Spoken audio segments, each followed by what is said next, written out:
Jake Morrison had seen better days, and so had his bank account.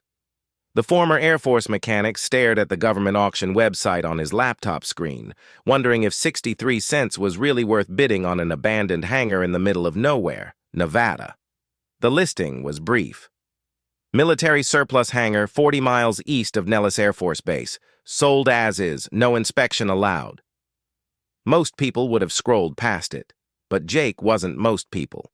He'd spent 12 years keeping F-16s in the air, and he knew that military surplus could hide unexpected treasures.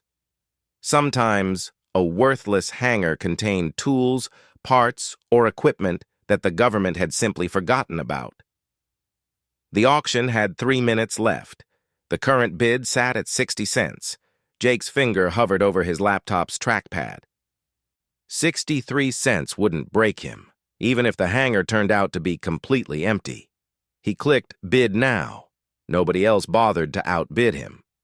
2 weeks later, Jake drove his beat-up Ford pickup truck down a dusty desert road that didn't appear on any GPS map. The government clerk had given him hand-drawn directions and warned him that the hangar was pretty remote. That turned out to be the understatement of the century. After 45 minutes of driving through increasingly barren landscape, Jake spotted a structure in the distance. As he got closer, he realized the hangar was much larger than he'd expected. The building stretched nearly 200 feet long and at least 60 feet wide. Its metal walls had been painted desert tan, helping it blend into the surrounding landscape.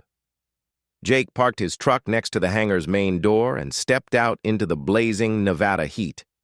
A chain and padlock secured the entrance, but the government clerk had provided keys along with a thick stack of papers that officially made Jake the owner of this massive, mysterious building. The lock opened easily.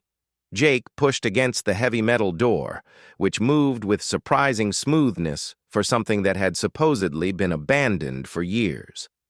As the door swung open, cool air flowed out, carrying a strange, almost electric smell. Jake stepped inside and immediately understood why the hangar had sold for pocket change. It appeared to be completely empty. No forgotten aircraft, no valuable equipment, no mysterious crates filled with classified technology.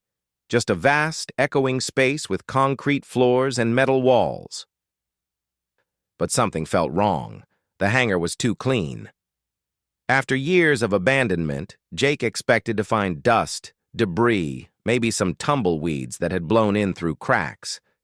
Instead, the interior looked like it had been cleaned yesterday.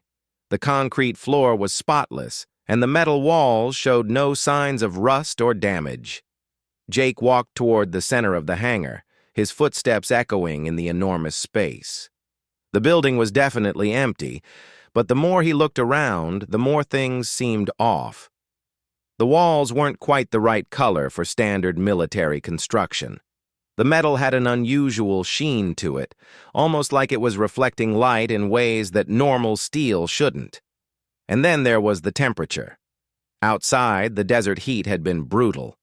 Inside the hangar, the air felt pleasantly cool. Despite the fact that Jake couldn't see any air conditioning units or ventilation systems.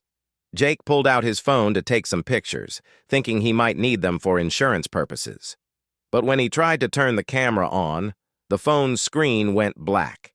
He pressed the power button several times, but nothing happened. The device had been working perfectly during his drive to the hangar. "Well, that's weird," Jake muttered. He walked back toward the entrance to test whether his phone would work outside the hangar. As soon as he stepped through the doorway, the phone powered back on normally. Jake stared at the device, then looked back at the hangar interior. Something was definitely wrong here. Jake spent the next hour examining every inch of the hangar's interior. The more he studied the building, the more convinced he became that this wasn't standard military construction. The metal walls were too smooth, too perfect. The joints where different sections connected showed a level of precision that seemed impossible with conventional welding techniques. Near the back of the hangar, Jake noticed something that made him stop in his tracks. A section of the wall looked slightly different from the rest. It was the same color and material, but the surface had subtle patterns that looked almost like circuitry. Jake approached the strange wall section and ran his hands over the surface. The metal felt warm to the touch, and as his fingers traced the circuit-like patterns, they seemed to glow faintly for just a moment. "Okay," Jake said aloud, his voice echoing in the empty space. "This is definitely not normal." He pressed his palm against the wall section and felt a slight vibration, like machinery humming deep inside the structure. The glow became more pronounced, and suddenly, a section of the wall shifted. Jake jumped backward as a panel slid open, revealing a dark space beyond. The opening was about 7 feet tall and 3 feet wide, just large enough for a person to walk through. Cool air flowed out of the hidden passage, carrying that same electric smell Jake had noticed when he first entered the hangar. Jake's military training kicked in. He'd learned to be cautious around unknown technology, especially in classified locations. But his curiosity was stronger than his caution. He pulled out his phone's flashlight function and was surprised to find that it worked normally, even though the phone itself had failed inside the hangar. The passage beyond the hidden panel extended about 15 feet before opening into a smaller chamber. Jake's flashlight beam revealed walls covered in what looked like advanced computer displays, though none of them were currently active. In the center of the chamber sat a single chair that looked more like something from a science fiction movie than anything Jake had seen in his military career. The chair was clearly designed for a human occupant, but its construction was unlike anything Jake had ever encountered. The materials looked metallic but felt almost organic to the touch. Complex patterns covered every surface, similar to the circuit designs Jake had seen on the wall panel. Jake walked around the chair, studying it from every angle. Whatever this technology was, it wasn't human-made. The level of sophistication was beyond anything he'd seen in 12 years of military service, and Jake had worked on some of the most advanced aircraft in the Air Force inventory. As he completed his circle around the chair, Jake noticed something that made his blood run cold. The walls of the chamber were covered in what looked like writing, but the symbols weren't from any human language. The characters seemed to shift and change as he looked at them, almost like they were alive. Jake backed away from the walls and focused on the chair again.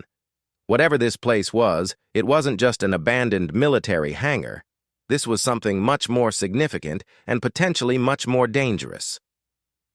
He was about to leave the chamber when he noticed a small device sitting on what might have been a control panel near the chair.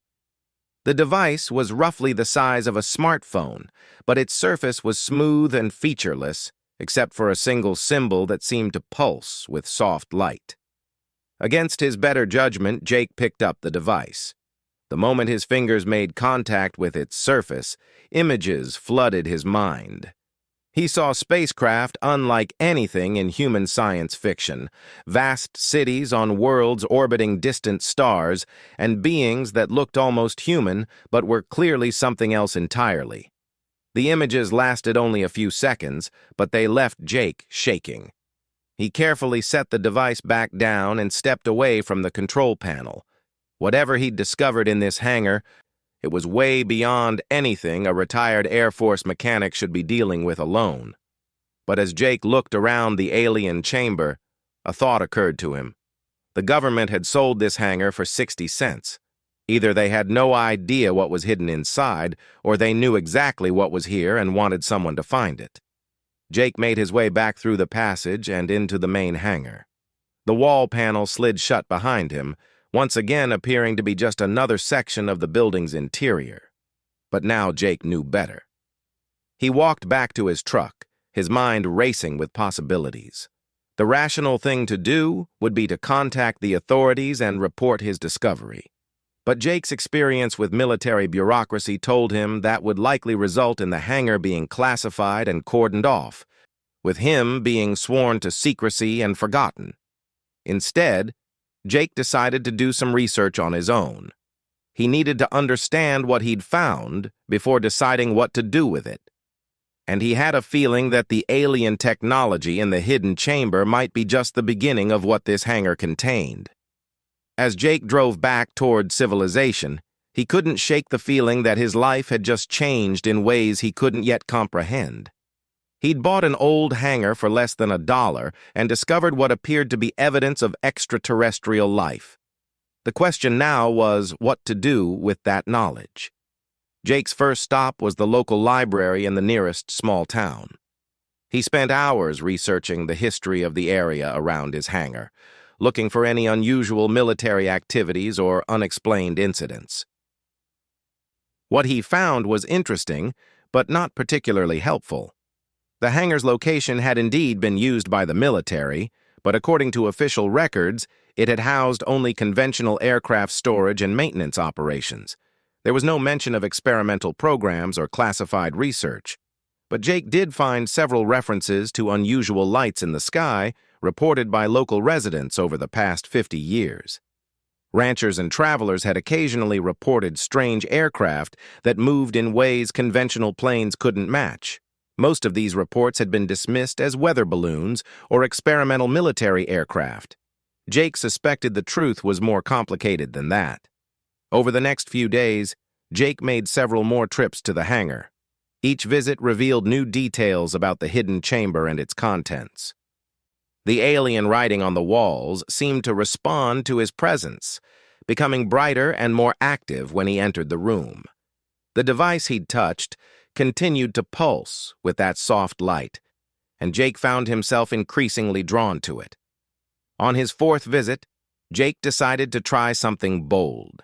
He sat down in the alien chair. The moment his body made contact with the chair's surface, everything changed. The walls of the chamber came alive with light and movement. The alien writing began shifting rapidly, and Jake realized it wasn't just decoration. It was some kind of user interface, responding to his presence in the chair. Images flashed through Jake's mind again, but this time they were clearer and more detailed. He saw the history of the beings who had built this technology. They were called the Kethani, and they had been exploring the galaxy for thousands of years, studying other species and their technological development. The chamber Jake had discovered was part of a monitoring station designed to observe human aviation technology and assess humanity's progress towards spaceflight. The Kethani had been watching Earth for over a century, and this hangar was one of several hidden observation posts around the world. But something had gone wrong with the Kethani mission. Jake saw images of their homeworld under attack by a hostile alien species. The observers on Earth had been recalled to help defend their civilization, leaving their monitoring equipment behind. The chair Jake was sitting in was designed to interface with human consciousness, allowing the Kethani to better understand how humans thought and solved problems.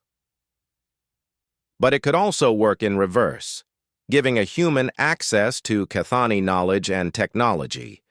As these revelations flooded through Jake's mind, he realized that he'd stumbled onto something much bigger than a simple alien artifact. The Kethani had left behind a vast database of technological knowledge, star charts, and information about dozens of other alien civilizations. And now, somehow, Jake had become the keeper of that knowledge. When the information download finished, Jake sat quietly in the alien chair for several minutes, trying to process everything he'd learned. The Kethani hadn't just been observers.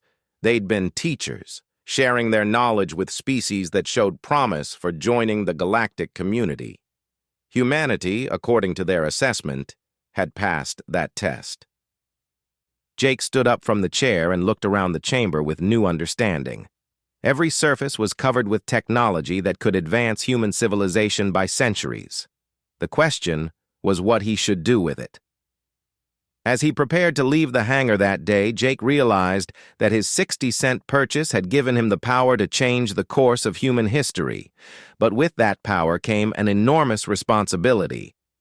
Tomorrow, Jake decided, he would start figuring out how to use it wisely. Jake spent the next 3 weeks learning to navigate the Kethani systems. Each session in the alien chair revealed more information, but it came with a price. The mental strain was enormous. After each interface session, Jake would spend hours with splitting headaches and exhaustion that sleep barely touched. But the knowledge he gained was incredible. The Kethani had cataloged every aircraft design on Earth since 1903.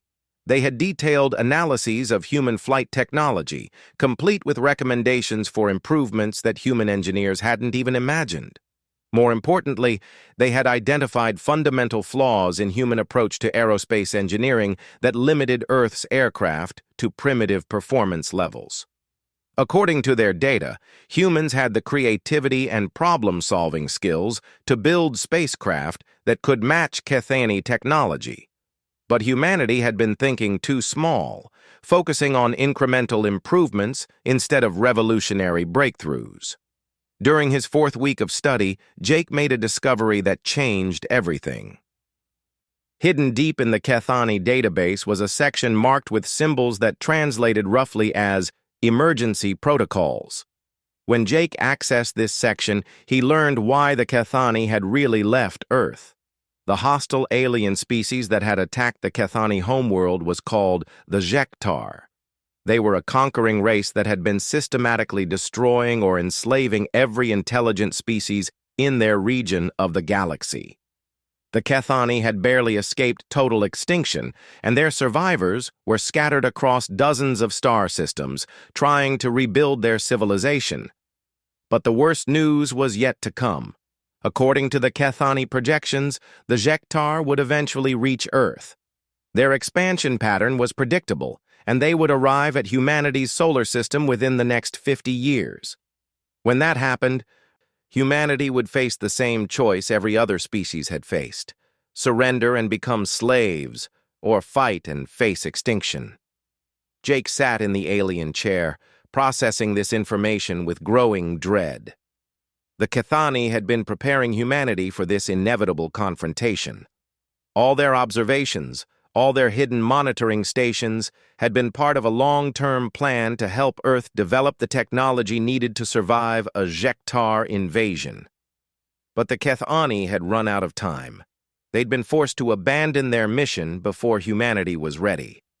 Now it was up to Jake to finish what they'd started.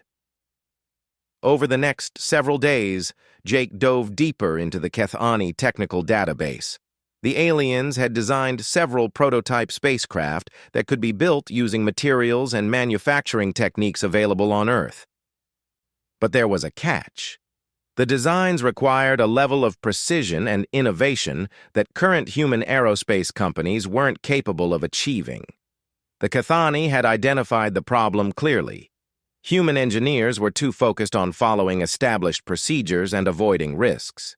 They built aircraft that were reliable and safe, but never pushed the boundaries of what was possible. To build spacecraft capable of fighting the Jektar, humans would need to think differently. They would need to take risks. Jake studied the spacecraft designs until he could see them clearly in his mind. The Kethani had created blueprints for 3 different types of vessels: scouts for reconnaissance, fighters for combat, and carriers for long-range missions. Each design incorporated principles that human science was only beginning to understand. But Jake had an advantage that the Kethani hadn't anticipated. His 12 years as an Air Force mechanic had taught him how to improvise, adapt, and solve problems with limited resources. While Kethani engineering was precise and elegant, Jake's human experience told him how to make things work, even when they shouldn't. Jake decided to start small. The Scout design was the simplest, requiring only a single pilot and basic materials. If he could build a working prototype, he could prove that Kethani technology was compatible with human engineering. The first challenge was materials. The Scout design called for a metal alloy that didn't exist on Earth. But Jake's experience with aircraft maintenance suggested several human alternatives that might work. He spent days researching suppliers and manufacturers, trying to find companies that could provide the specialized materials he needed. The breakthrough came when Jake remembered a conversation he'd had with a former Air Force buddy who now worked at a private aerospace company. Tom Bradley had always been the smartest engineer in Jake's unit, and he'd left the military to work for a startup that specialized in experimental aircraft design. Jake called Tom and arranged to meet for drinks in Las Vegas. He couldn't tell Tom everything, but he could present some of the Kethani innovations as his own ideas and see if Tom's company might be interested in developing them. "You're talking about completely revolutionary propulsion systems," Tom said, studying the simplified drawings Jake had prepared. "This isn't just an improvement on existing technology. This is a whole new approach to flight." "I know it sounds crazy," Jake replied, "but I've run the calculations. The theory is sound." Tom shook his head in amazement. "Jake, if this stuff actually works, it would make every aircraft on Earth obsolete overnight. We're talking about speeds and maneuverability that would make an F-22 look like a paper airplane." "So you think it's possible to build?" "Possible? Maybe. But it would take years of development and millions of dollars, and there's no guarantee we could make it work without access to materials that don't exist yet." Jake leaned forward. "What if I told you I had access to a facility where we could test prototypes? Somewhere private, away from government oversight and corporate interference?" Tom's eyes narrowed. "What kind of facility?" "An old hangar in Nevada. Plenty of space, complete privacy, and all the basic equipment we'd need for initial testing." Tom was quiet for a long moment, studying Jake's drawings again. "You're serious about this, aren't you?" "Dead serious." "All right. Let me talk to my partners. If they're interested, we could probably put together a small team for some preliminary research. But Jake, you need to understand what you're proposing. We're talking about technology that's decades ahead of anything currently in development. If we can make this work, it would change everything." Jake nodded. "That's exactly what I'm hoping for." 2 weeks later, Tom arrived at the hangar with 3 other engineers from his company. Jake had spent the intervening time preparing the site, setting up basic equipment, and ensuring that the hidden chamber remained completely concealed. As far as Tom and his team knew, Jake was just a retired mechanic with some revolutionary ideas and an isolated facility for testing them. The team spent their first day examining Jake's proposals and discussing the technical challenges involved. Jake had simplified the Kethani designs as much as possible while retaining their essential innovations. To human eyes, the concepts looked like logical extensions of current aerospace technology rather than alien engineering. "The propulsion system is the biggest challenge," said Sarah Chen, the team's lead physicist. "The energy requirements are enormous, and the power source you're describing doesn't exist with current technology." Jake had anticipated this problem. The original Kethani designs used power systems based on principles human science hadn't discovered yet. But Jake's practical experience suggested some creative alternatives. "What if we used a hybrid approach?" Jake suggested. "Conventional jet engines for basic propulsion, with this new system providing enhanced maneuverability and speed boosts?" The third team member, a materials engineer named David Park, looked up from the specifications Jake had provided. "That might actually work. We'd need to design custom alloys for the engine components, but it's theoretically possible." "How long would it take to build a prototype?" Jake asked. Tom laughed. "With a conventional development process? 5 to 7 years, assuming unlimited funding and no setbacks." "What about an unconventional process?" The 4 engineers exchanged glances. Sarah spoke first. "If we ignored safety protocols, skipped most of the testing phases, and were willing to accept a high probability of failure, maybe 18 months for a basic proof of concept. And if we had access to some advanced manufacturing techniques that aren't generally available?" Jake pressed. David raised an eyebrow. "What kind of manufacturing techniques?" Jake had been waiting for this question. Over the past few weeks, he'd been experimenting with some of the Kethani tools hidden in the chamber. The aliens had left behind fabrication equipment that could produce materials and components with impossible precision. "I've been working on some new approaches to metal forming and precision engineering," Jake said carefully. techniques that could drastically reduce production time and improve component quality. "Show us," Tom said. Jake led the team to a workshop area he'd set up in one corner of the hangar. Over the past week, he'd used Cathani fabrication tools to create several metal components that demonstrated capabilities far beyond current human manufacturing standards. To the engineers, it would look like Jake had access to incredibly advanced conventional equipment. Sarah picked up one of the components and examined it closely. "This level of precision is impossible with standard machining tools. The tolerances are measured in microns." "How did you make this?" David asked. "New manufacturing process I've been developing," Jake said. "I can't share all the details yet, but I can demonstrate that it works." Tom studied the component for several minutes, running his fingers over its flawlessly smooth surface. "Jake, this is industrial-grade precision. If you can produce components like this reliably, we could build prototypes that would normally take years to develop." "That's the idea," Jake said. The team spent the rest of the day examining Jake's sample components and discussing the implications.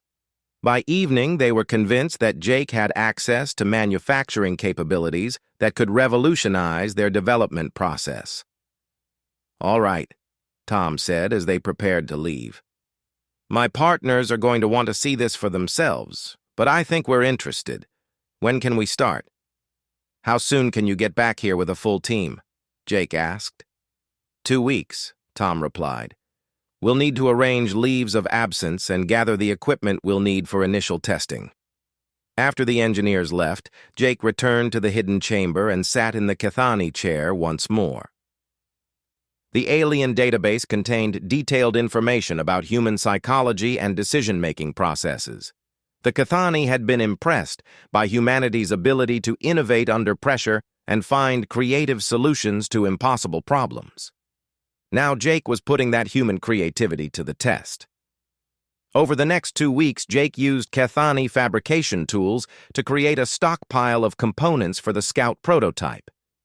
The alien manufacturing systems could produce parts with tolerances that human engineering had never achieved, but they required careful operation to avoid creating components that would be obviously non-human in origin. Jake also spent time studying the Cathani combat protocols. The Scout design wasn't just for reconnaissance. In experienced hands, the small spacecraft could serve as a formidable fighter, capable of outmaneuvering and destroying much larger vessels. The Cathani had learned this lesson the hard way during their war with the Jektar. Large, heavily armed spacecraft were impressive, but they were also slow and vulnerable to smaller, more agile attackers. The key to victory wasn't overwhelming firepower. It was speed, maneuverability, and the ability to strike targets that couldn't fight back effectively. These were principles that Jake understood instinctively from his military background. Air superiority wasn't about having the biggest guns. It was about being faster and smarter than your enemy. When Tom's team returned to the hangar, they brought enough equipment to set up a complete aerospace engineering laboratory. Jake watched them work, impressed by their efficiency and expertise. These were exactly the kind of humans the Cathani had identified as having the potential to build advanced spacecraft. "All right, Jake," Tom said as they finished setting up their equipment. "Show us what this manufacturing process of yours can really do." Jake smiled. It was time to find out whether human engineering and Cathani technology could work together to create something that would shock every pilot on Earth, and maybe save humanity from extinction in the process. The prototype took shape faster than anyone had imagined possible. Jake's manufacturing process produced components that fit together with mechanical precision that defied explanation. Within 6 weeks, the team had assembled what looked like a small aircraft, unlike anything that had ever flown on Earth. The Scout measured 24 feet long with a wingspan of 18 feet. Its design was sleek and angular, with surfaces that seemed to bend light in unusual ways. The propulsion system combined conventional jet engines with Chthoni gravitational manipulation technology, though Jake's team believed they were working with a revolutionary electromagnetic drive system. "The power-to-weight ratio is impossible," Sarah muttered, checking her calculations for the 100th time. "According to these numbers, this thing should be able to accelerate from 0 to Mach 3 in under 30 seconds. And pull maneuvers that would turn a human pilot into jelly," David added, studying the structural analysis data. "The G-forces this design can handle are beyond anything a human body can survive."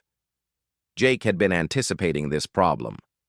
The Chthoni had designed their spacecraft for beings with much greater physical resilience than humans. But Jake had found references in their database to inertial dampening technology that could protect human pilots from excessive acceleration forces.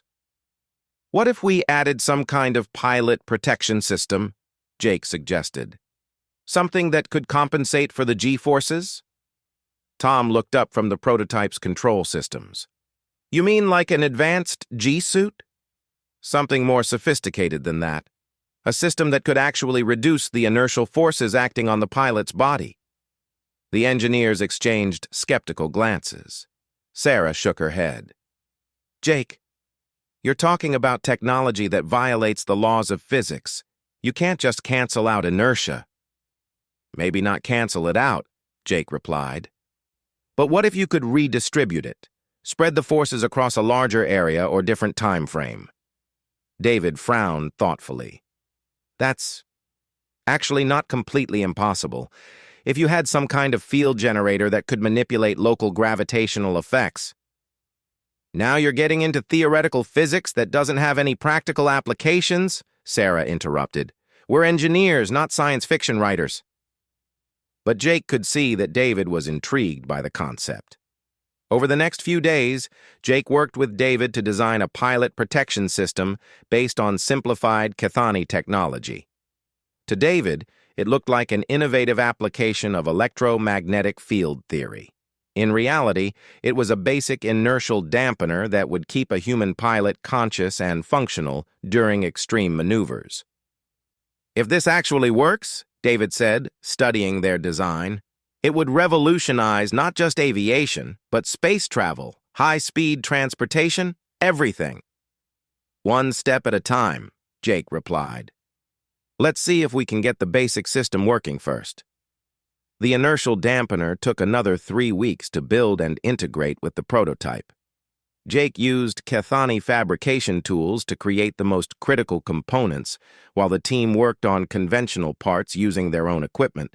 The result was a system that looked human-designed, but incorporated alien technology at a level his team couldn't detect. By the end of the 3rd month, they had a working prototype ready for testing. "We need a test pilot," Tom announced during their final pre-flight meeting. "Someone with military flight experience who's willing to risk their life on an experimental aircraft that's never been tested." Jake had been expecting this moment. "I'll do it." "Jake, you're not a pilot," Sarah protested. "You're a mechanic." "I'm a mechanic who spent 12 years working on advanced aircraft," Jake replied. "I understand these systems better than anyone else, and I'm not asking anyone else to take a risk I'm not willing to take myself." The truth was more complicated than that.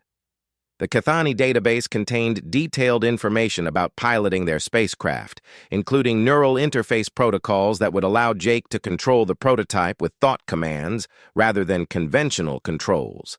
But his team couldn't know about that aspect of the design. "We'll start with basic ground tests," Tom decided.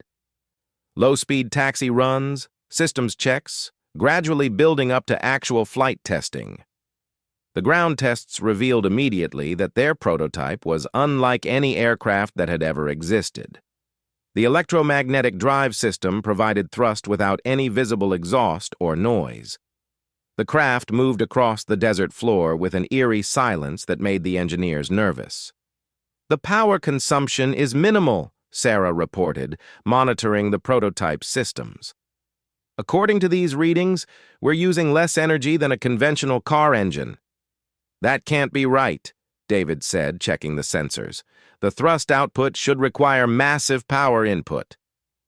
Jake watched the readouts from the pilot's seat, knowing that the Kethani drive system was simply more efficient than anything human science had developed. But he couldn't explain that to his team without revealing the truth about the technology's origin. "Maybe we're just better engineers than we thought," Jake suggested over the radio.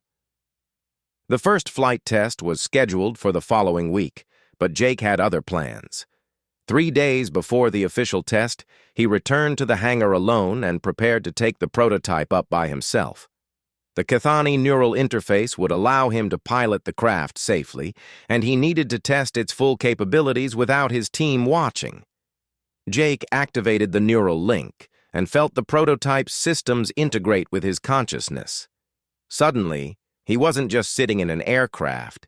He was the aircraft. Every control surface, every sensor, every system was an extension of his body. Jake lifted off from the desert floor with a thought. The prototype rose smoothly into the air without any of the noise or vibration associated with conventional flight. Through the craft's sensors, Jake could feel the wind currents, the gravitational fields, even the electromagnetic radiation from distant radio sources. Within minutes, Jake was flying at speeds and performing maneuvers that would have been impossible in any human-built aircraft. The prototype responded to his thoughts instantly, turning, climbing, and diving with precision that felt more like swimming than flying. Jake tested the craft's maximum capabilities, pushing it through acceleration profiles and turning radii that would have destroyed conventional aircraft.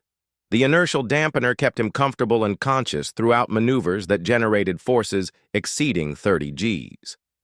After an hour of testing, Jake landed the prototype back at the hangar and disconnected from the neural interface. The flight had confirmed what he'd suspected from studying the Kethani database. This wasn't just an advanced aircraft. It was a spacecraft capable of atmospheric flight, orbital operations, and eventually interplanetary travel.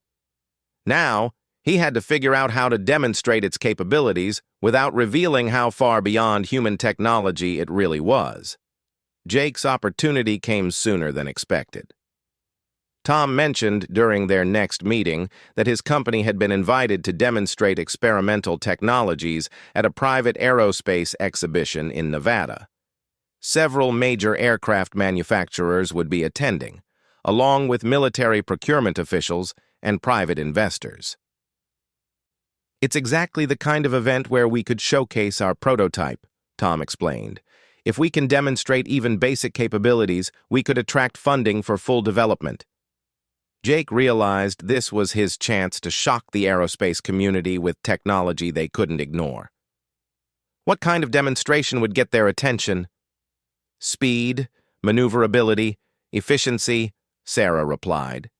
"Anything that shows clear superiority over existing aircraft." Jake smiled. He could definitely provide that. The aerospace exhibition was held at a private airfield outside Las Vegas. Jake and his team arrived with their prototype loaded in a transport trailer, along with basic support equipment. Around them, other companies had brought their own experimental aircraft, from advanced drones to modified military jets. Jake studied the competition and realized that none of them were even close to what his team had achieved. The other prototypes were incremental improvements on existing technology. His craft was a fundamental breakthrough. "Ladies and gentlemen," announced the exhibition coordinator, "we're pleased to present demonstrations of cutting-edge aerospace technology from some of the industry's most innovative companies."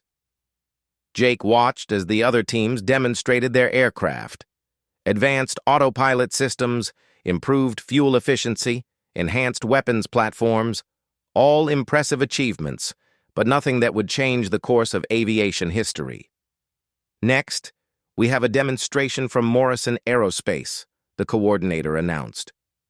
"They're presenting what they claim is a revolutionary propulsion system with unprecedented performance characteristics." Jake climbed into the prototype's pilot seat and activated the neural interface. Around the airfield, several hundred aerospace professionals and government officials watched as his craft lifted off in complete silence. The first part of Jake's demonstration was relatively conservative. He flew the prototype through a series of standard maneuvers, showing its stability and control responsiveness. But even these basic displays were enough to get the audience's attention. The craft moved through the air with a smoothness and precision that conventional aircraft couldn't match. Then Jake decided to show them something really impressive. He pulled the prototype into a vertical climb that should have stalled any conventional aircraft. Instead, the craft accelerated upward, reaching an altitude of 20,000 feet in less than a minute. Jake then shut down all thrust and allowed the prototype to fall in a controlled dive, reactivating the drive system just a few hundred feet above the ground. The aircraft pulled out of the dive with a turning radius that defied the laws of physics, generating G-forces that should have rendered the pilot unconscious. But Jake remained fully alert and functional, protected by the inertial dampener system. Jake finished his demonstration with a series of aerial maneuvers that no pilot had ever attempted. The prototype moved through the air like it was swimming through water, changing direction instantly and accelerating to speeds that conventional aircraft could only achieve in powered dives. When Jake landed the prototype, the entire airfield was silent. Then the chaos began. Within minutes, Jake was surrounded by aerospace engineers, military officials, and corporate executives, all demanding to know how his aircraft could perform maneuvers that seemed to violate fundamental principles of aerodynamics and physics. "The thrust-to-weight ratio is impossible," declared a senior engineer from Lockheed Martin. "No conventional propulsion system can provide that kind of performance. The turning radiuses you demonstrated would generate G-forces that would kill any human pilot," added a representative from the Defense Department. "How is your pilot still conscious?" Jake smiled and looked around at the crowd of experts who had dedicated their careers to pushing the boundaries of aviation technology. "Sometimes you have to think beyond conventional approaches," he said simply. Over the next several hours, Jake and his team found themselves at the center of a bidding war between aerospace companies and government agencies. Everyone wanted access to their technology, and the offers quickly escalated into figures that exceeded Jake's wildest dreams. But Jake had bigger plans than selling his prototype to the highest bidder. That evening, Jake gathered his team in their hotel room to discuss their next steps. Tom, Sarah, and David were still in shock from the day's events. "We've got offers totaling over $200 million, Tom said, looking through the contracts that had been thrust at them throughout the afternoon. "Jake, we could all retire as millionaires." "Or we could change the world," Jake replied. Sarah looked up from her laptop where she'd been trying to analyze the data from their demonstration. "Jake, I've been running the numbers from today's flight. The performance characteristics we achieved are impossible with any known technology. How did you really build this thing?" Jake had been dreading this question, but he'd also been preparing for it. His team deserved to know at least part of the truth. "What if I told you that some of our design principles came from unconventional sources?" Jake said carefully. David frowned. "What kind of sources?" "Sources that have been observing human aviation development for a very long time. Sources that have been waiting for us to reach a level of technological sophistication where we could handle more advanced concepts." The three engineers stared at Jake in silence. Finally, Tom spoke. "You're talking about extraterrestrial technology, aren't you?" Jake nodded slowly. "The hangar I bought didn't just contain empty space. It contained a gift left by beings who want to see humanity succeed." "That's impossible," Sarah whispered. "A week ago, you would have said our flight demonstration was impossible too," Jake replied. "Sometimes impossible things turn out to be true." Jake spent the next hour explaining what he'd discovered in the hangar's hidden chamber, though he carefully left out details about the Jektar invasion threat. His team needed to understand that they were working with alien technology, but they weren't ready to learn about the coming war. By the end of the evening, Jake had convinced his team to reject all the corporate offers and instead focus on developing a full production capability for their spacecraft. They would start their own company, license their technology carefully, and ensure that humanity gained access to the tools it would need for the challenges ahead. "We're not just building better aircraft," Jake explained. "We're preparing humanity for a future among the stars."